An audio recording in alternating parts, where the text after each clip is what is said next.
Hugo Mota, eleito presidente da Câmara dos Deputados com 444 votos.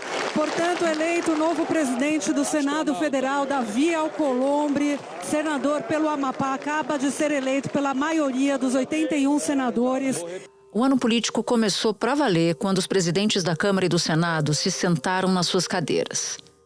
No momento em que o Congresso estava mais fortalecido do que nunca, os dois ditaram as pautas de votações, tentando o difícil equilíbrio entre as demandas do governo e as de oposição, que é a maioria no parlamento, diga-se de passagem. Enquanto o governo lutava por pautas econômicas, a oposição tinha um foco: a anistia dos envolvidos na trama golpista. No fim, o presidente Lula conseguiu algumas das suas principais medidas: a isenção do imposto de renda para quem ganha até R$5 mil e avanços na regulamentação da reforma tributária. A oposição não levou o perdão total, mas ganhou. Conseguiu reduzir as penas dos condenados. Está aprovado no Senado Federal o PL da dosimetria e o texto segue agora, então, para a sanção do presidente Lula. E houve uma reação até mesmo no Supremo Tribunal Federal, uma reação dura do relator do caso da tentativa de golpe, o ministro Alexandre de Moraes, que disse que não é possível mais discursos de atenuantes em penas aplicadas depois do devido processo legal, aplicadas depois da ampla possibilidade de defesa, porque, segundo Alexandre de Moraes, isso seria um recado à sociedade de que o Brasil tolera ou tolerará novos flertes contra a democracia. No meio de tudo isso, os três poderes se engalfinharam e a crise institucional se aprofundou. Relembro o que disse o cientista político Cláudio Couto aqui no assunto no início do mês. Ninguém está conseguindo agir de forma normal nesse momento. Eu acho que esse é o ponto. A gente teve muita mudança institucional no Brasil nos últimos anos e ainda não houve uma acomodação institucional que gerasse já uma situação de estabilidade. Está todo mundo meio que tentando para ver até onde consegue ir. Uns porque avançaram muito e estão vendo se consegue avançar mais, caso do Legislativo. Outros porque perderam poder e querem ver se recuperam, caso do Executivo. E no caso do Judiciário, porque diante de tanta confusão, ele é ainda mais instado a agir. Nos últimos meses, todos os esforços se direcionam para um objetivo claro: conquistar as urnas em 2026. A oposição ainda bate cabeça, mas um nome já foi lançado pelo ex-presidente Jair Bolsonaro. O senador Flávio Bolsonaro foi às redes sociais dizer que, segundo informações do senador, o pai indicou o senador para ser o candidato à presidência da República. O senhor vai até o fim com a candidatura? Olha, tem uma possibilidade de eu não ir até o fim, eu tenho um preço para isso, eu vou negociar. Para quem analisa o cenário e também dentro da Faria Lima, colocar um candidato no segundo turno inviável como Flávio Bolsonaro seria dar a Lula uma vitória numa bandeja. E o governo já tem há tempos um candidato assumido. Eu quero lhe dizer que eu vou completar 80 anos, mas pode ter certeza que eu estou com a mesma energia de quando eu tinha 30 anos de idade. E vou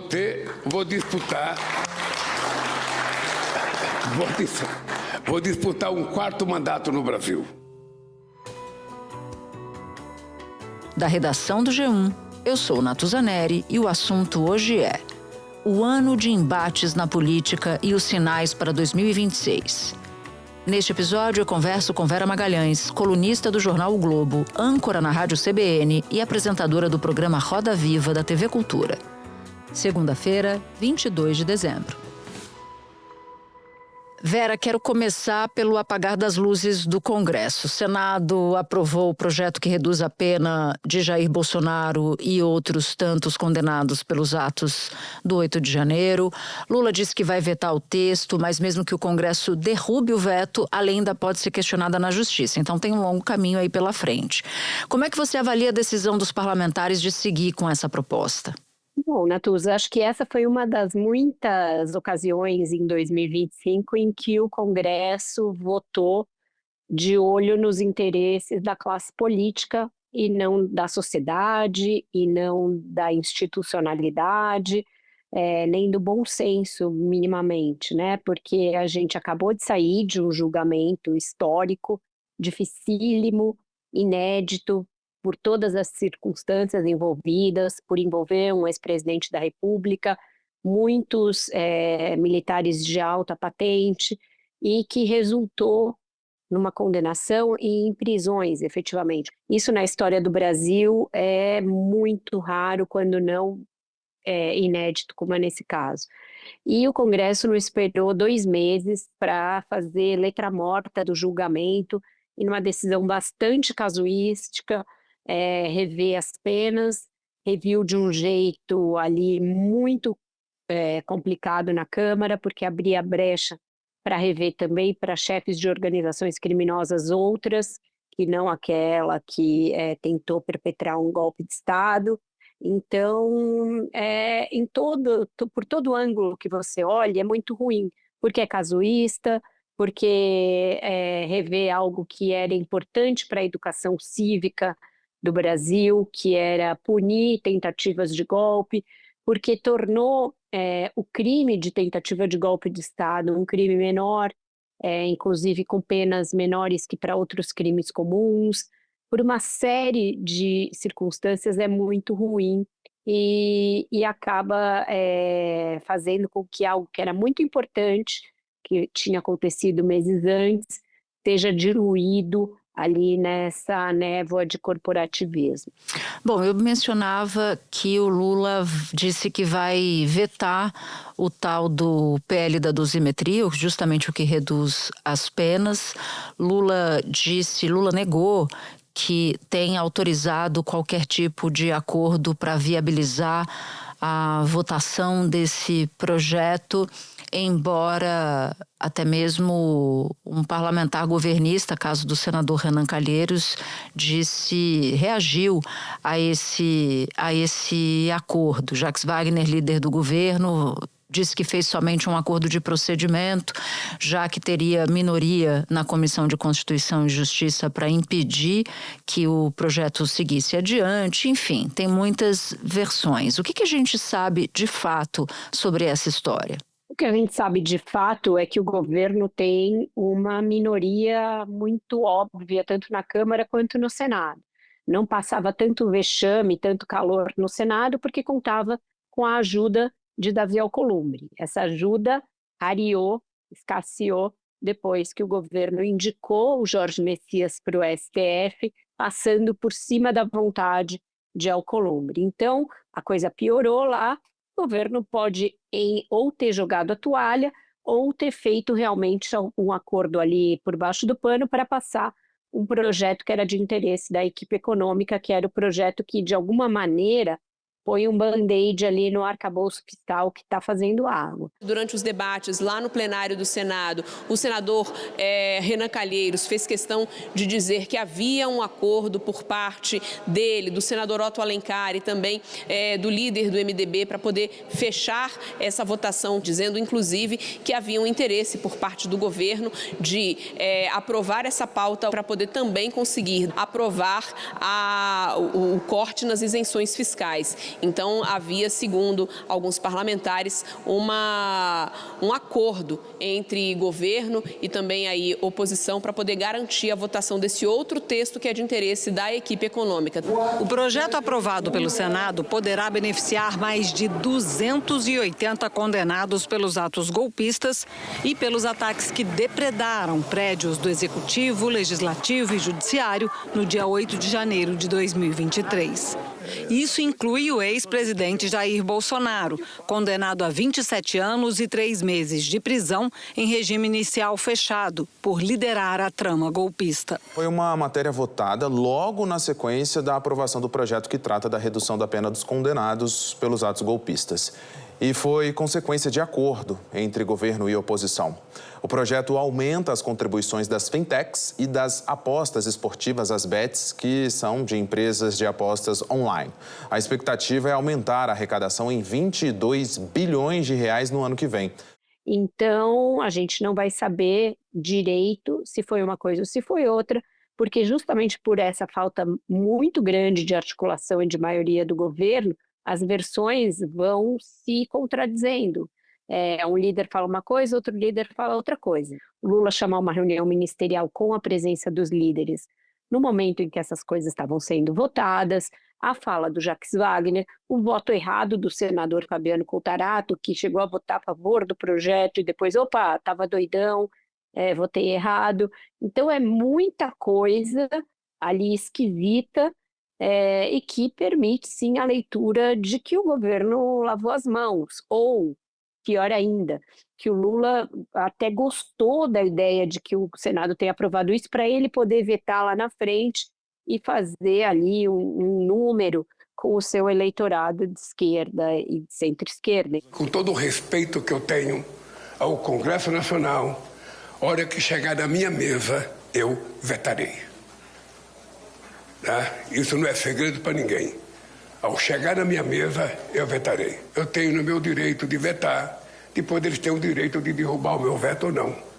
É assim que é o jogo. Quando as coisas se dão fora do que se espera de cada um dos agentes, as versões se multiplicam, e é o que aconteceu nesse caso, né? E a Câmara, hein, Vera? Que ano para a Câmara dos Deputados? Eu estou me lembrando aqui de cenas inéditas, para não dizer muito tristes, como parlamentares impedindo que o presidente da Câmara se sentasse, estou falando do Hugo Motta, claro, se sentasse na cadeira. Foram mais de 36 horas de ocupação do plenário, comandada por bolsonaristas insatisfeitos com a prisão domiciliar do ex-presidente. Quando entrou no plenário, Hugo Motta foi impedido de se sentar na cadeira de presidente. Ela estava ocupada pelo deputado Marcel Van Hatten, do Novo. Van Hatten resistia a ceder o lugar. Atrás do paredão de deputados, Motta aguardava o fim do impasse e chegou a indicar que deixaria o plenário.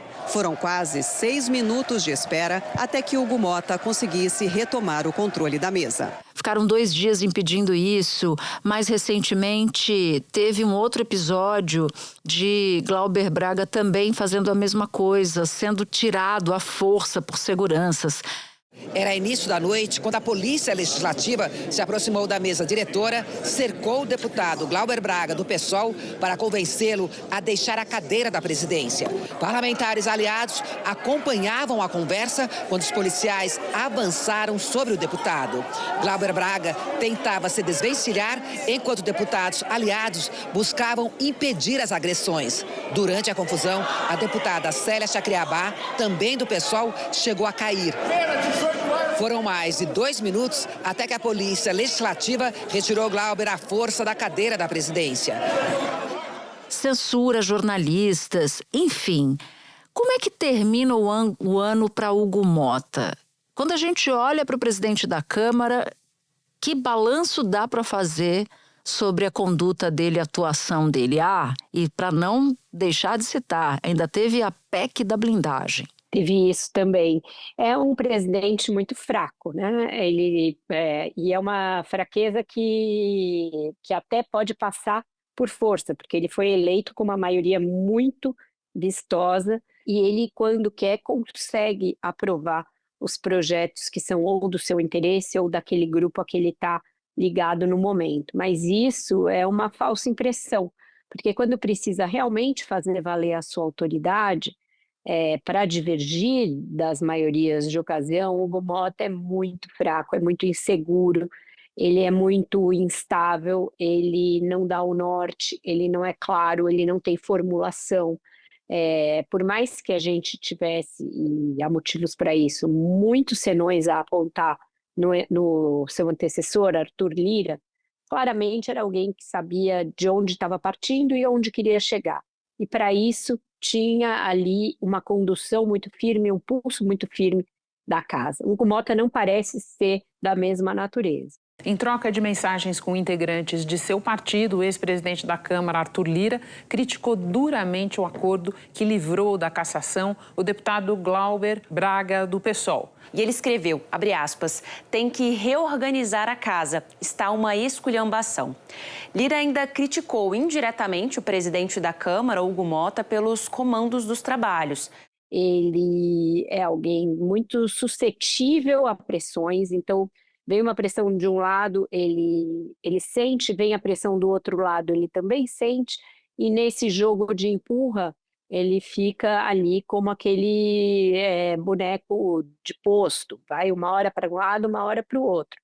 Então foi um ano praticamente perdido na Câmara, com esses vexames que você listou, e com uma coisa, talvez, a se destacar de importante, que foi a votação da reforma do imposto de renda, mas que veio quase como para ele dar uma resposta para o vexame que ele tinha acabado de viver, que era a aprovação da PEC da blindagem e o arquivamento ato contínuo pelo Senado, né? Então, naquele foi o momento em que o Davi Alcolumbre o engoliu. E aí, para dar alguma resposta, ele teve que votar o projeto do IR, que talvez não fosse o desejo da casa naquele momento. Eles queriam mudar muito, negociar muito aquele projeto, tiveram que votar do jeito que ele estava. Então, tirando a aprovação desse projeto, e talvez o do devedor contumaz, que também veio numa pressão como essa, o resto, um ano perdido para a Câmara e um presidente muito, muito fraco. Pois é, e essa baixa produtividade, né, ou pelo menos uma baixa produtividade no aspecto positivo, porque no aspecto negativo até que não foi tão baixa a produtividade assim, ainda dá para a gente destacar os embates com o Supremo Tribunal Federal. Aliás, não só da Câmara dos Deputados. Vamos aqui colocar Câmara e Senado, portanto, embates entre Congresso e a Suprema Corte. Como é que você viu esses choques e esses contra-choques ao longo do ano? E como é que deve ser 2026, a manutenção desse estado de coisas? Com certeza, né? Aquela promessa do presidente do Supremo, Edson Fachin, de tirar o protagonismo da Corte e de restabelecer um equilíbrio entre os poderes parece muito distante de ser cumprida. E aí os culpados são todos, né? Parece haver uma dificuldade no Brasil pós-tentativa de golpe, pós-pandemia, enfim, pós-governo Bolsonaro, de que as abóboras e as melancias e o que quer que seja se acomodem na carroceria do caminhão, ou seja, que cada um entenda o seu papel, o seu espaço e se circunscreva a ele.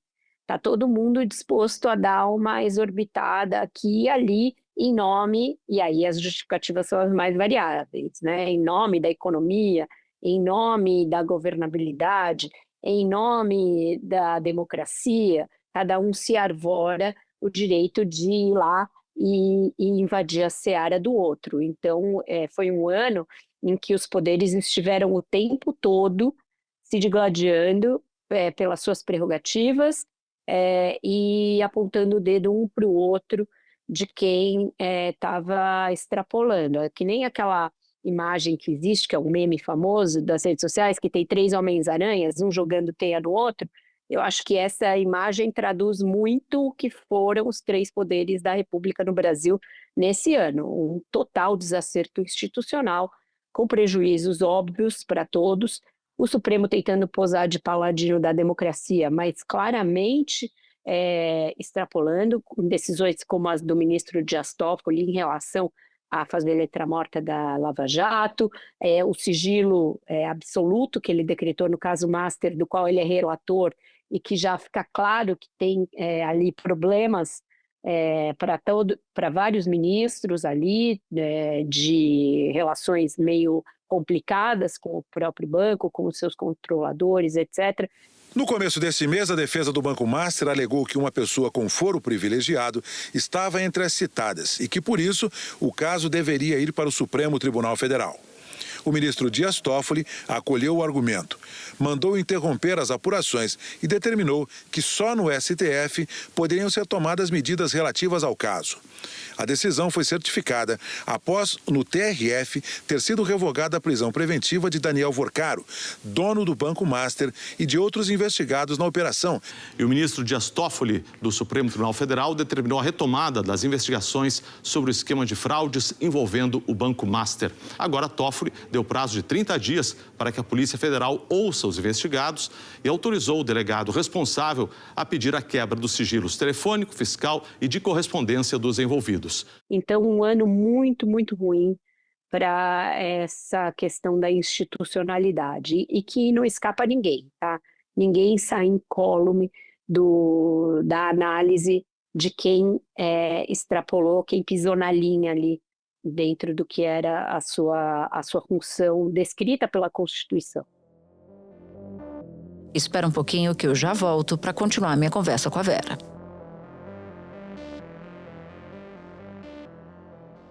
O ministro Flávio Dino chegou a dizer recentemente, né, sobre críticas de que o Supremo deveria voltar para a casinha. Ele diz assim: a suposta sobrecarga do Supremo é traduzida em vários slogans, entre os quais o Supremo tem que voltar para a sua casinha. Quero apenas chamar a atenção, a partir deste julgamento, continuou o ministro Flávio Dino, para as consequências dessa ideia deletéria, nociva, de que em uma era de abusividades o Supremo deva se acanhar, deva diminuir a sua participação. E aí, puxando por essa tua fala, há na ribalta várias coisas coexistindo. Uma, discussão sobre impeachment de ministros do Supremo. 2, regras para conduta, ou seja, código de conduta. Isso é uma ideia do atual presidente, o ministro Edson Fachin. Indicação de um novo integrante que vem sofrendo dificuldades, que é o Jorge Messias, indicado por Lula, além dos próprios embates que você já citou. Não é novidade, portanto, Vera, que o Supremo tem adotado uma postura mais política e talvez em razão disso também, né? Eu quero te ouvir sobre esse aspecto de uma Suprema Corte mais política ou com os seus integrantes vindos mais da política, caso do próprio Flávio Dino, que já foi tudo, deputado federal, governador, ministro de Estado, foi eleito senador.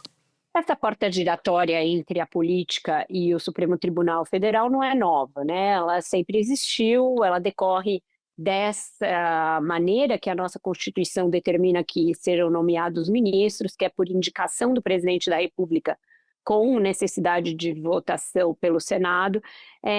Então, isso, digamos, não é um problema se houver uma atenção mínima aos limites ali do cargo e a conduta que se espera dos integrantes da magistratura.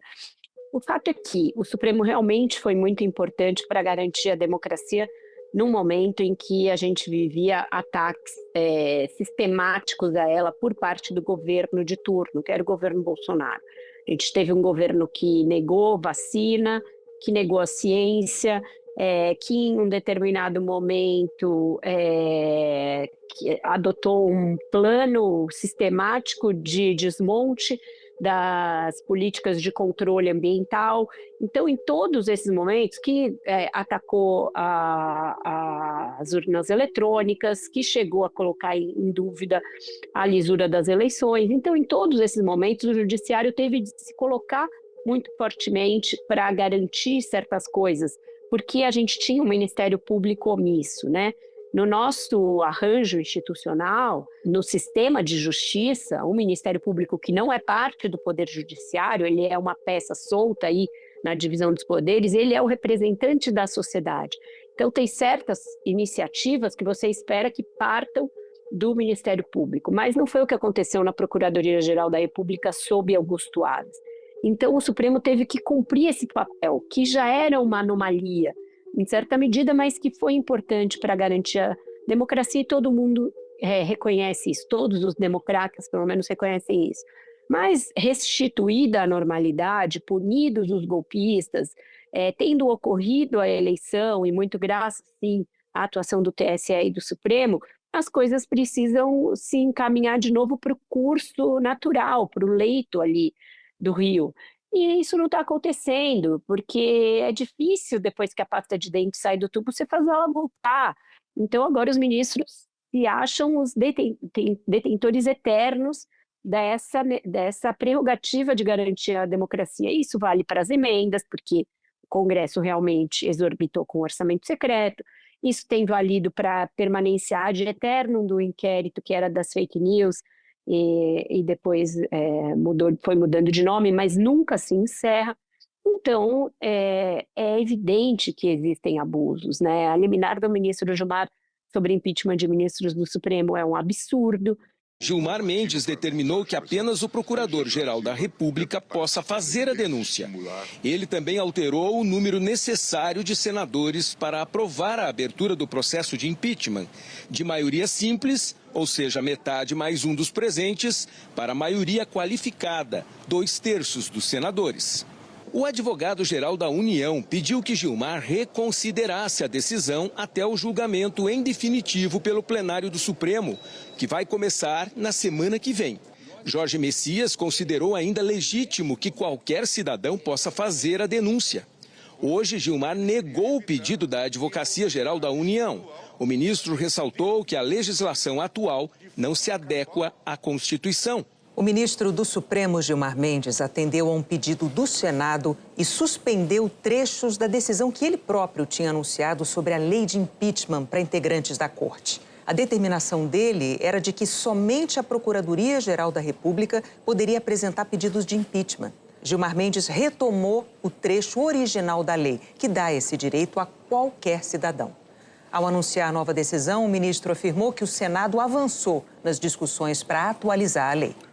Esse sigilo decretado pelo Toffoli no caso Master é absurdo e não tem papel que eles possam ter cumprido no passado de relevante que justifique a permanência desses absurdos.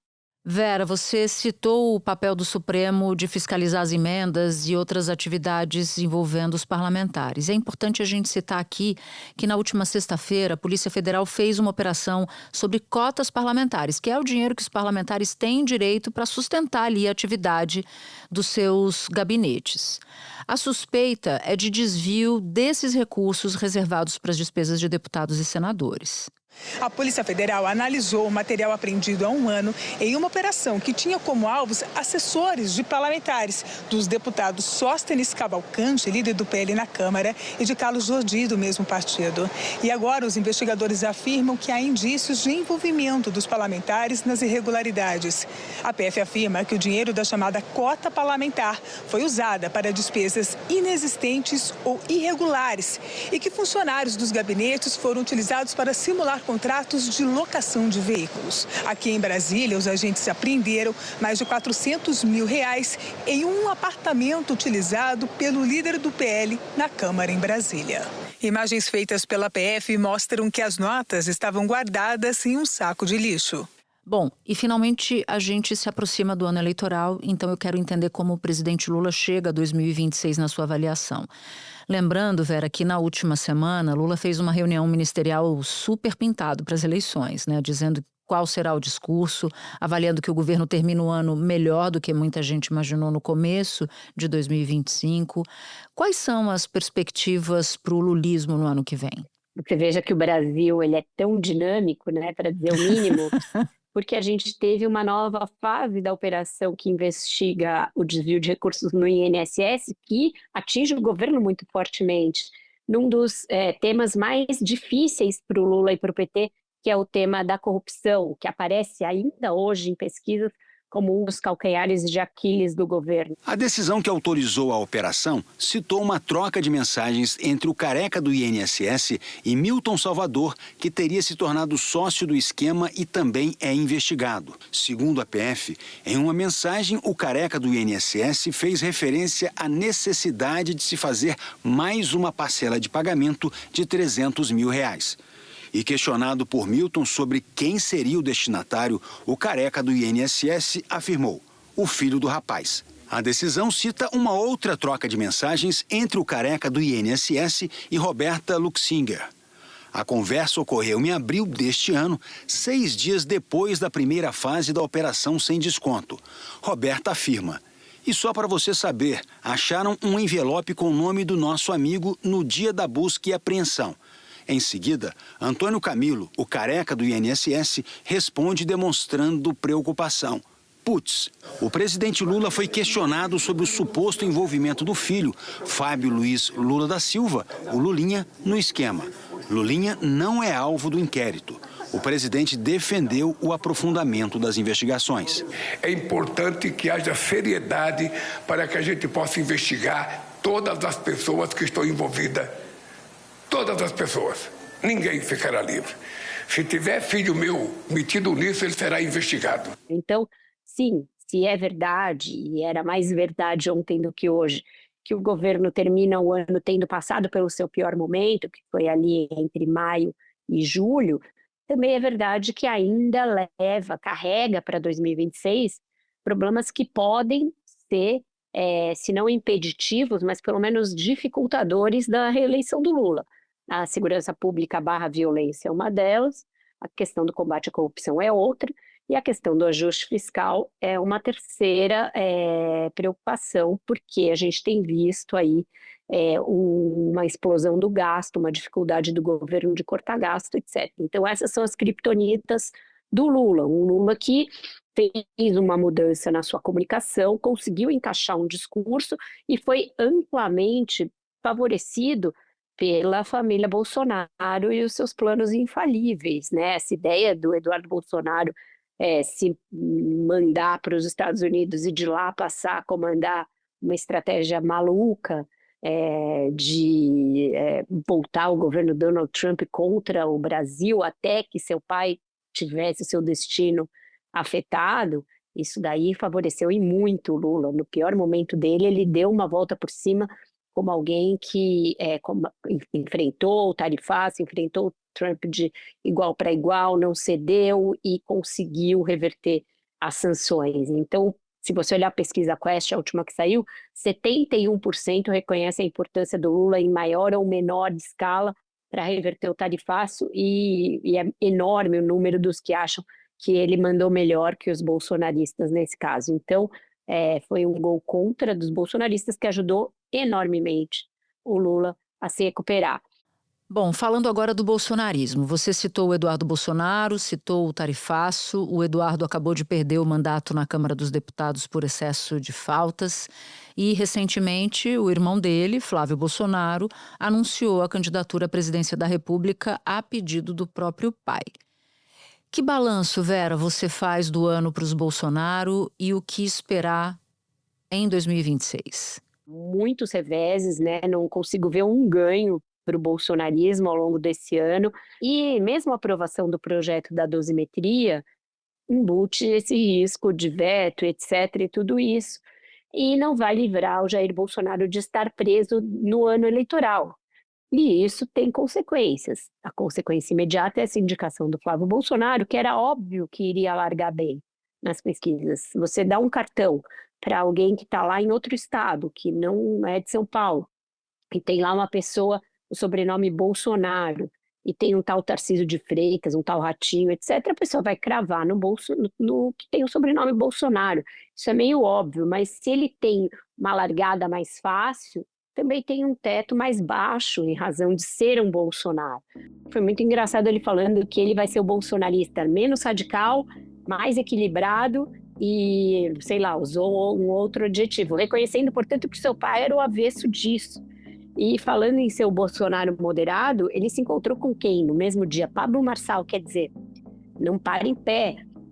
E a gente vê, pelo que aconteceu na Bolsa, pelo que aconteceu no dólar, pelo que aconteceu com o Centrão, que fez esse movimento maluco de sair do governo Lula e depois voltar, caso do União Brasil, que ninguém ficou muito contente com a indicação desse Bolsonaro puro sangue, porque sabe que lá na frente isso vai impor um teto a essa candidatura, né? Que é o teto daquele eleitor de centro, que equivale a algo como 32%, segundo a Quest, que não quer a maluquice do bolsonarismo.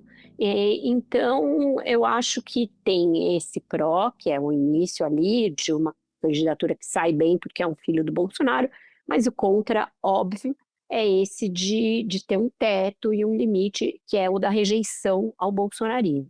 Bom, Vera, cheguei à conclusão de que é impossível passar 2025 em revista. Aguardemos 2026. Conto com seu luxuoso... de uma série, né? Uma série de 365 dias, talvez. Exato.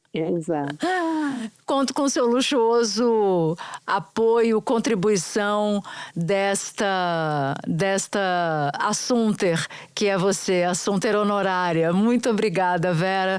Um bom ano, feliz ano novo para você e feliz Natal. Para você também, para os assuntos todos. O que não faltará é assunto no ano que vem. Então, espero que a gente esteja junto de novo. Sempre. Um beijo. Beijo.